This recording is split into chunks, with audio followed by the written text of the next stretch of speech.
តើអ្នកជឿទាំងអស់គ្នាមិនបានដឹងទេឬអីថាអស់លោកបងប្អូននៅក្នុងព្រះគ្រីស្ទហើយព្រះគ្រីស្ទនៅក្នុងអស់លោកបងប្អូនក្នុងខ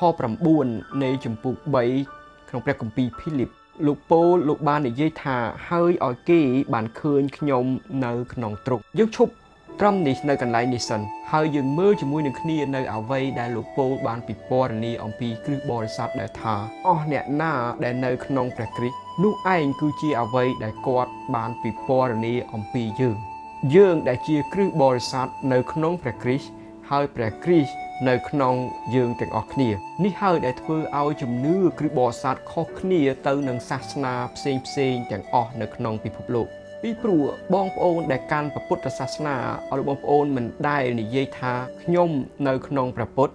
បងប្អូនមិនដែលឮមូស្លីមនិយាយថាខ្ញុំនៅក្នុងមូហាម៉ាត់ហើយបងប្អូនក៏មិនដែលឮនិយាយអ្នកកាន់ព្រហ្មញ្ញសាសនានិយាយថាខ្ញុំនៅក្នុងព្រះព្រហ្មព្រះវិស្ណុព្រះសិវៈឬក៏ព្រះឥន្ទនោះទេតែយើងជាគ្រឹះបរិស័ទយើងនៅក្នុងព្រះគ្រីស្ទ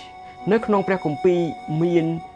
87ដងនៅក្នុងព្រះគម្ពីរសញ្ញាថ្មីដែលនិយាយអំពីថាយើងនៅក្នុងព្រះគ្រីស្ទហើយព្រះគ្រីស្ទនៅក្នុងយើងតើពាក្យនោះមានន័យយ៉ាងដូចម្ដេចមានន័យថាយើងរួមមកក្នុងទ្រង់វិតទ្រង់ដែលសុគតហើយនឹងរស់ឡើងវិញវិតទ្រង់នោះឯងនៅក្នុងយើងកាឡាទីជំពូក2លោកប៉ូលបាននិយាយថាខ្ញុំបានជាប់ឆ្កាងជាមួយនឹងព្រះគ្រីស្ទប៉ុន្តែដែលខ្ញុំរស់នៅនោះមិនមែនខ្ញុំទៀតនោះទេគឺព្រះគ្រីស្ទដែលរស់ក្នុងខ្ញុំហើយដែលខ្ញុំរស់នៅខាងសាច់ឈាមឥឡូវនេះនោះគឺរស់ដោយជំនឿជឿដល់ព្រះរាជបុត្រានៃព្រះដែលទ្រង់ស្រឡាញ់ខ្ញុំបានប្រគល់ព្រះអង្គទ្រង់ជំនួសខ្ញុំហើយនោះឯងគឺជាអ្វីដែលគាត់ពិពណ៌នាអំពីរូបភាពដែលថាយើងនៅក្នុងព្រះគ្រីស្ទនៅទីនោះមានន័យថានៅពេលដែលព្រះមើលមកកាន់ជីវិតរបស់ផងអស់លោកបងប្អូននៅពេលដែលអស់លោកបងប្អូននៅចំពោះព្រះវាមានរូបរាងយ៉ាងដូចនេះនៅពេលដែលអស់លោកបងប្អូនចូលទៅក្នុងឡានខ្ញុំនឹងមើលឃើញឡានរបស់អស់លោកបងប្អូនប្រហែលជាខ្ញុំឃើញអស់លោកបងប្អូនអើតនៅតាមបង្អួចហើយនៅពេលដែលខ្ញុំ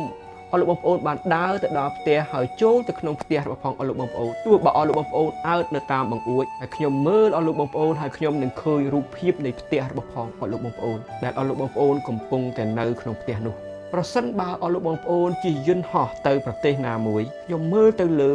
ហើយខ្ញុំឃើញយន្តហោះដែលអស់លោកបងប្អូនកំពុងតែជិះនោះការដែលយើងនៅក្នុងព្រះគ្រីស្ទមានន័យថាការដែលព្រះមើលមកកាន់ជីវិតអស់លោកបងប្អូនហើយនឹងខ្ញុំគឺមើលឃើញព្រះយេស៊ូវគ្រីស្ទទ្រង់ឃើញព្រះគ្រីស្ទទ្រង់មិនឃើញនៅភាពមិនគ្រប់លក្ខរបស់អស់លោកបងប្អូនហើយនឹងខ្ញុំទៀតនោះទេទ្រង់មិនបានឃើញនៅកំហុសឬក៏ភាពបរាជ័យរបស់អស់លោកបងប្អូននោះទេហើយទ្រង់ក៏មិនឃើញនៅអំពើបាបដែលយើងតែងតែធ្វើនោះដែរគឺទ្រង់ឃើញព្រះយេស៊ូវគ្រីស្ទឃើញព្រះអង្គសង្គ្រោះដែលមកសុគតសម្រាប់អំពើបាបរបស់យើងទៅវិញអស់លោកបងប្អូនហើយនឹងខ្ញុំមិនអាចធ្វើដំណើរ60គីឡូម៉ែត្រក្នុង1ម៉ោងដោយខ្លួនឯងបាននោះទេប៉ុន្តែបើអស់លោកបងប្អូននៅក្នុងឡានអស់លោកបងប្អូនអាចនឹងធ្វើដំណើរបានលឿនយ៉ាងដូច្នោះហើយអស់លោកបងប្អូនក៏មិនអាចធ្វើដំណើរដោយ7000គីឡូម៉ែត្រក្នុង1ម៉ោងបាននោះទេប៉ុន្តែប្រសិនបើអស់លោកបងប្អូននៅក្នុងយន្តហោះអស់លោកបងប្អូនអាចនឹងធ្វើដំណើរបានហើយអស់លោកបងប្អូនក៏មិនអាចទៅឯនគរឋានសួគ៌ដោយខ្លួនរបស់ផងអស់លោកបងប្អូនបាននោះដែរតែបើអស់លោកបងប្អូននៅក្នុងព្រះគ្រីស្ទអស់លោកបងប្អូនមានកន្លែងដែលវាគឺជាអត្ថប្រយោជន៍ដ៏អស្ចារ្យមួយសម្រាប់ជីវិតរបស់ផងអស់លោកបងប្អូនហើយនឹងខ្ញុំព្រះគ្រីស្ទនៅក្នុងយើងហើយយើងនៅក្នុងព្រះគ្រីស្ទសេចក្តីសុចរិតរបស់ព្រះគ្រីស្ទបានពាក់មកលើជីវិតរបស់ផងយើងហើយអំពើបាបរបស់យើងបានពាក់ទៅលើអង្គទ្រង់នៅឯឈើឆ្កាងនោះឯង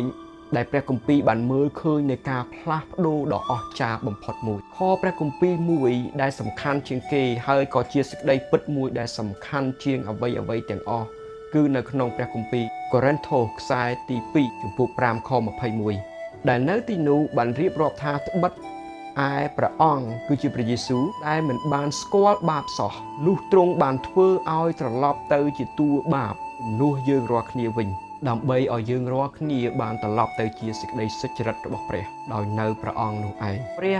បានធ្វើទៅកាន់ព្រះគ្រីស្ទនៅអ្វីដែលអស់លោកបងប្អូនហើយនឹងខ្ញុំសមនឹងទទួលដើម្បីឲ្យទ្រង់ធ្វើទៅកាន់អស់លោកបងប្អូននៅអ្វីដែលទ្រង់សាកសមនឹងធ្វើទៅកាន់ព្រះយេស៊ូវគ្រីស្ទវិញនោះឯងដែលហៅថាការផ្លាស់ប្ដូរយ៉ាងអស្ចារ្យមួយ ខ្ញុំចង់ប្រាប់ដល់អស់បងប្អូនថានោះឯងគឺជាអ្វីដែលខ្ញុំមិនហ៊ានទូលសូមព្រះអង្គសូមដល់ទ្រង់នៅអ្វីដែលខ្ញុំស័ក្តិសមនឹងទទួលនោះទេខ្ញុំមិនដែលថាព្រះអង្គមើលមកជីវិតខ្ញុំមើលមកជីវិតកូនរស់នៅល្អណាស់កូនបម្រើព្រះអង្គល្អណាស់កូនបម្រើព្រះអង្គដោយលះបង់នៅអ្វីទាំងអស់អង្គអើយកូនវេទនាដោយសារតែការបម្រើព្រះអង្គសូមព្រះអង្គប្រទានឲ្យទូលបង្គំនៅអ្វីដែលទូលបង្គំស័ក្តិសមនឹងទទួលដោយព្រោះតែគូលបង្គំបម្រើព្រះអង្គយ៉ាងល្អទូលបង្គំវេទនាដោយព្រោះព្រះអង្គខ្ញុំអត់ទេខ្ញុំមិនដែលសូមដល់ព្រះអង្គយ៉ាងដូច្នោះនោះទេតែខ្ញុំបានសូមដល់ព្រះអង្គ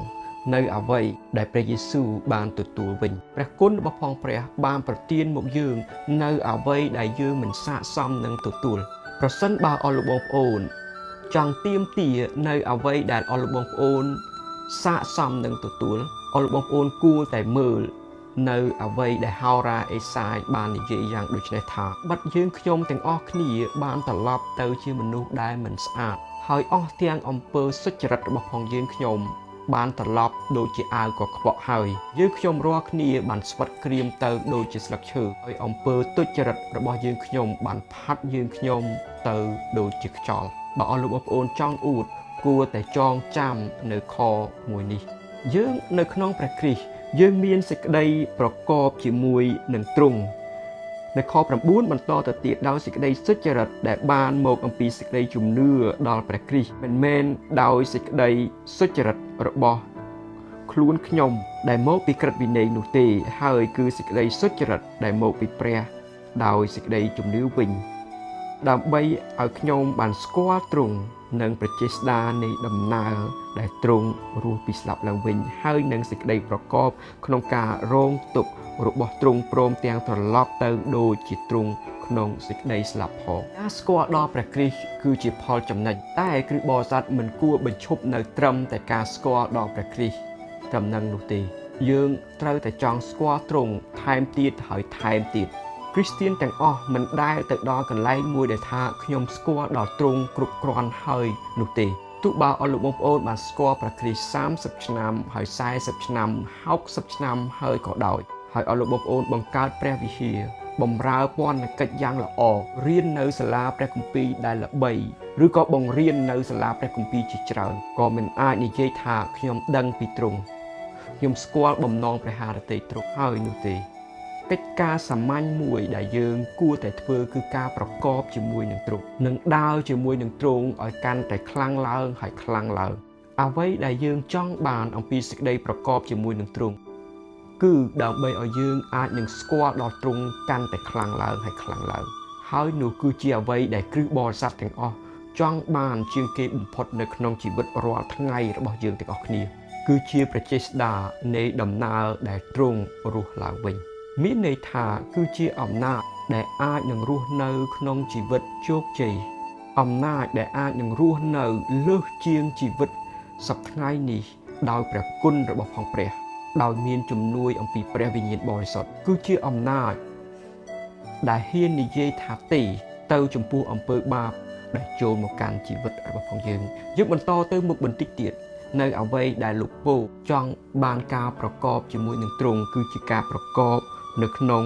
ការរងទុក្ខរបស់ព្រះអង្គគាត់និយាយថាខ្ញុំចង់ដើរនៅក្នុងផ្លូវដែលល្អបំផុតឬក៏ជាផ្លូវដែលឈឺចាប់បំផុតនៅក្នុងការប្រកបជាមួយនឹងព្រះយេស៊ូវពីព្រោះអស់ទាំងការរងទុក្ខការឈឺចាប់នឹងនាំឲ្យគាត់ទៅចូលកាន់តែគៀកកាន់តែជិតស្និទ្ធជាមួយនឹងព្រះយេស៊ូវដោយព្រោះអីដៃគូដែលគាត់កំពុងតែប្រកបជាមួយដែលជាព្រះយេស៊ូវគ្រីស្ទនោះទ្រង់បានរងទុក្ខហើយការរងទុក្ខរបស់ព្រះអង្គខ្លាំងជាងលើសជាងការរងទុក្ខរបស់ផងលោកពូលរបស់អស់លោកបងប្អូនហើយនឹងខ្ញុំទៅទៀតព្រះអង្គធ្លាប់យល់ព្រះអង្គធ្លាប់ភ្លុកនឹងការឈឺចាប់ការបោះបង់ចាប់ការចំអកលោកពូលគាត់ទទួលស្គាល់ការនោះគាត់ទទួលស្គាល់នៅការលំបាកនៅក្នុងការប្រកបរបស់ផងគាត់ទទួលយកទោះបើវារហូតទៅដល់ការបាត់បង់នៃជីវិតរបស់ផងគាត់ក៏ដោយ ខ្ញុំដឹងថាអស់លោកបងប្អូនប្រហែលជាមិនចូលចិត្តនៅគំនិតនៃការរងទុក្ខប៉ុន្មាននោះទេហើយខ្ញុំក៏ដូចគ្នាដែរតែយើងក៏មិនអាចមិនគិតអំពីការរងទុក្ខដែលវានឹងមកចូលមកកាន់ជីវិតរបស់យើងនៅថ្ងៃខាងមុខបាននោះដែរនៅពេលដែលអស់លោកបងប្អូនបានដើរដល់ជ្រលងដើរដល់មាត់ជ្រោះដើរដល់ទ្វារនៃការឈឺចាប់ឬក៏ការរងទុក្ខនោះអស់លោកបងប្អូននឹងឃើញព្រះយេស៊ូវគ្រីស្ទភាពស្និទ្ធស្នាលរបស់អស់លោកបងប្អូនជាមួយនឹងទ្រង់កាន់តែស្និទ្ធស្នាលហើយខ្លាំងជាងពេលណាទាំងអស់ជាពិសេសជាងពេលដែលអស់លោកបងប្អូនបានអសប្បាយនៅក្នុងជីវិតរបស់អស់លោកបងប្អូនហើយចេញពីកន្លែងនោះឯងដែលអស់លោកបងប្អូនអាចនឹងចែកចាយនៅទីបន្ទាល់របស់ផងអស់លោកបងប្អូននៅភាពស្និទ្ធស្នាលរបស់ផងអស់លោកបងប្អូនជាមួយនឹងព្រះយេស៊ូវគ្រីស្ទនៅផែនការរបស់ផងព្រះយេស៊ូវគ្រីស្ទមកកាន់ជីវិតរបស់បងប្អូនទៅកាន់មនុស្សដែលនៅជុំវិញអស់លោកបងប្អូនយ៉ាងល្អបំផុតបើអស់លោកបងប្អូនដើរនៅក្នុងភាពអសប្បាយតែវាប្រហែលជាមិនអសប្បាយដូចជាអស់លោកបងប្អូនបានដើរនៅក្នុងពេលដែលអស់លោកបងប្អូនបានជួបទុក្ខលំបាកនោះទេប្រហែលពីព្រោះនៅពេលដែលអស់លោកបងប្អូនបានដើរនៅក្នុងទុក្ខលំបាក